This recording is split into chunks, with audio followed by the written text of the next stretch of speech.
मेहकर तालुक्यात तब्बल 10 ते 12 दिवसांच्या विश्रांतीनंतर पावसाने दमदार पुनरागमन करत शेतकऱ्यांना मोठा दिलासा दिला आहे.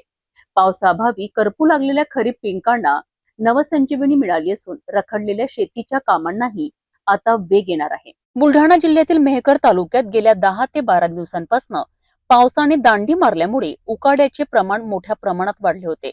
पावसाळ्यातही उन्हाळ्यासारखी परिस्थिती निर्माण झाल्याने नागरिक आणि शेतकरी दोघेही चिंतित होते. मात्र दुपारनंतर झालेल्या जोरदार पावसाने संपूर्ण तालुक्याला दिलासा दिलाय. या पावसामुळे वातावरणात गारवा निर्माण झाला असून तापमानातही लक्षणीय घट झाली आहे.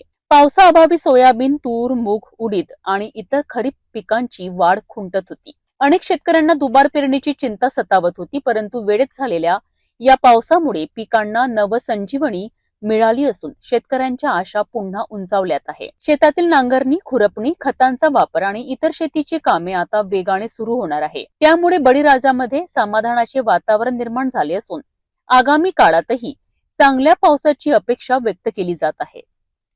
मेहकर तालुक्यातील या दमदार पावसामुळे शेतकरी वर्गाला मोठा दिलासा मिळाला असून खरीप हंगामाबाबत नव्याने आशावाद निर्माण झाला आहे. आता सर्वांच्या नजरा आगामी पावसाकडे लागल्या आहेत.